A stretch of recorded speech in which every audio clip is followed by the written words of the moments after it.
మేమేం మాట్లాడట్లేదు. ఇంకొక పొలిటికల్ యాంగిల్ చెప్తున్నాను. ఈ మధ్య కాలంలో వరుస ఎంపీ సమీక్ష సమావేశాలు పెడుతున్నారు. కేటీఆర్ వీళ్ళంతా మాట్లాడుతున్నారు. ఇంకొక 2 నెలల్లో ఎంపీ ఎలక్షన్స్ ఉన్నాయి. కరెక్ట్. ముందస్తు అనే అంటున్నారు. ఈ సందర్భంలో ఒక పొలిటికల్ పార్టీ, ఆ పార్టీకి చెందిన 4 ఎమ్మెల్యేలు వెళ్తా ఉంటే వెళ్ళనిచ్చే అవకాశం ఉంటుందని మీరు అనుకుంటున్నారు? ఇదంతా కేటీఆర్కి, కేసీఆర్కి తెలిసే జరిగిందని మీరు అనుకుంటున్నారా? ఒకటి అంటే ఒక రకంగా ఇండైరెక్ట్లీ హరీష్ రావుకు తెలిసే అవకాశం అయితే ఉంటుంది. కేటీఆర్ సంగతి నాకు తెలియదు. ఎందుకంటే అసలు కేటీఆర్ కూడా ఇన్యాక్సెసిబుల్ లీడర్, అందరికీ అంత సులభంగా కలిసేటువంటి వ్యక్తిత్వం కాదు. ఏదో బయటికి ఇప్పుడు ఈ మధ్య చెప్తున్నాడు నేను అందరికీ అందుబాటులో ఉంటా అట్లా ఇట్లా అని. కానీ ఆయన తనకు సంబంధించిన కోటరీకి తప్ప సామాన్య కార్యకర్తలకి అందుబాటులో ఉన్నటువంటి నాయకత్వపు లక్షణాలు కేటీఆర్కు లేవు. First point. రెండోది, కేటీఆర్ బ్రాడర్గా ఆలోచిస్తారని కూడా వీళ్ళు ఊహించారు. ఈ 4 ఎమ్మెల్యేలు మేము పోయి రేవంత్ రెడ్డిని కలుస్తా అంటే వద్దు అని చెప్పినా చెప్తారు. కలిసి వచ్చినాక ఎందుకు కలిసినారు అంటే వాళ్ళ కారణాలు చెప్తారు. కానీ ముందే చెప్తే పోనిస్తాడా? పోనివాడు. ఈ సంకుచిత పార్టీకి ఒక రకంగా డ్యామేజ్ జరుగుతున్నట్టే కదా. ఒక మీటింగ్ వల్ల ఏం డ్యామేజ్ జరుగుతుంది? పెద్ద ఇప్పుడు కొత్తగా డ్యామేజ్ జరిగేది ఆల్రెడీ మునిగిపోయిన నావా, ఇంకా ఏముంది అందులో? లోపల నుంచి బయటకు తీయాల్సిందే కదా ఈ నావని. అంతేగాని ఇంకా ఇప్పుడు అట్లా ఎమ్మెల్యేలను విచాంటింగ్ చేస్తే, అట్లా చేజ్ చేసేసి వాళ్ళ మూమెంట్స్ ఇంకా కూడా ప్రతిబంధకాలు పెడితే ఉన్న 4 కాస్త వెళ్ళిపోతారు. రెండోది, it is not in the interest of the Congress party at this moment to invite such meetings.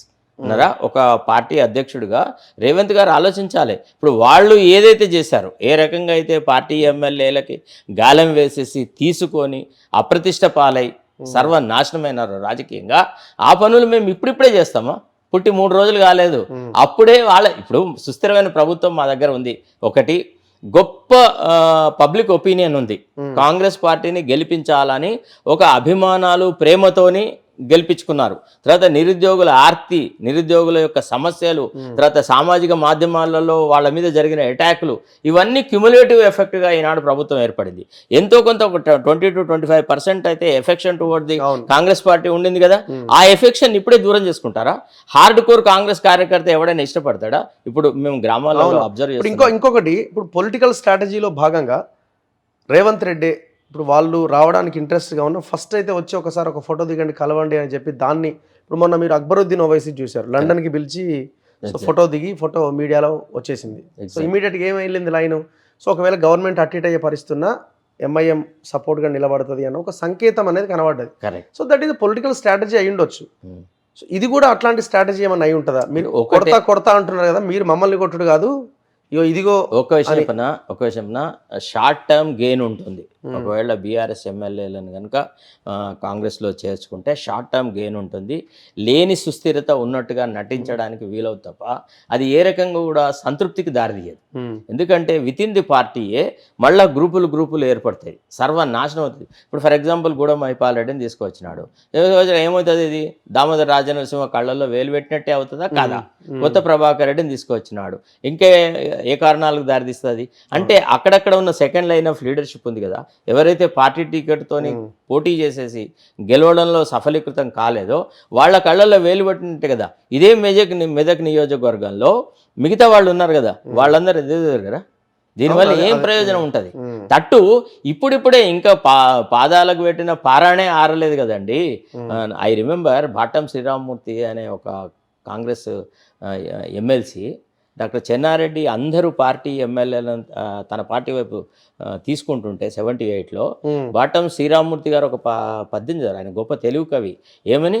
కట్టిన పదుపరకం వీడకముందే, పెట్టిన పారాయణ ఆరకముందే పెళ్లి పీటల మించి అబ్బాయిని తోసుకుపోతున్నావు ఏమయ్యా చెన్నారెడ్డి అని అడిగినాడు. అట్లనే ఇప్పుడు ఇంకా పారాయణ ఆరనే లేదు కదా, నిన్నగాక మొన్న కదా ఎన్నికల జరిగింది.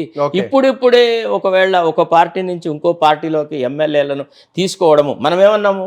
ఇదే రేవంత్ రెడ్డి గారు ఏమన్నాడు? సంతలో పశువులను కొన్నాడు అన్నాడా? ఏమన్నాడు? ఒక్కొక్కడిని పీల్చి పిప్పి చేస్తామన్నాడు, రాళ్లతో కొట్టిస్తామన్నాడు అన్నాడా? సుధీర్ రెడ్డి గురించి ఏం మాట్లాడినాడు? ఇప్పుడు ఇవన్నీ మళ్ళీ వాళ్ళు గుర్తు చేస్తారా? చేయరా? మేము ఆ తప్పుడు పనులు చేస్తే ఈనాడు ప్రజలలోకి కాంగ్రెస్ నాయకులు ఏమని ముఖం పెట్టుకొని పోతారు? మీరు ఊరుకుంటారా పత్రికలుగా? నేను ఊరుకుంటానా యాజ్ అ విశ్లేషకుడిగా? నేను కూడా విమర్శిస్తా. నీకు ఆయనకు తేడా ఏంది అన్నారా? దొంది అంటామా? కామనే కదా. అంటే అట్లా అన్నప్పుడు ఏమవుతుంది, మళ్ళీ ఇది ఎవరికి ఉపయోగపడుతుంది? బీజేపీకి ఉపయోగపడుతుంది. వాళ్ళలాగా కాక we are a different political culture అని బీజేపీ ఈనాడు ముందుకు వస్తుంది. అంటే బీజేపీకి ప్రాణం పోయడము ఇట్లాంటి పనులు చేయడం వల్ల దీన్ని పార్టీ హైకమాండ్ ఒప్పుకుంటుందా? Okay. Will be Mr. Revanth Reddy be given so much of liberty to damage the party interest in Telangana? Rahul Gandhi గారు ఊరుకుంటారా? ఇప్పటికే చాలా వివాదాంశాలు ఉన్నాయి కొన్ని. ఆల్రెడీ రాహుల్ గాంధీ దృష్టి దాకా పోయింది. కొంత సెంట్రల్ లీడర్షిప్లో కొన్ని రకాలైనటువంటి విమర్శలు ఆల్రెడీ ఉన్నాయి రేవంత్ రెడ్డి యొక్క టోటల్ ఇండిపెండెన్స్ అనే దాని మీద. కాబట్టి ఈ దేశంలో అంత adventurous move is not correct. Yeah it's a politically unwise step. చూద్దాం ఏం జరుగుద్ది, వీళ్ళు ఎట్లా ఉంటుంది అన్నది.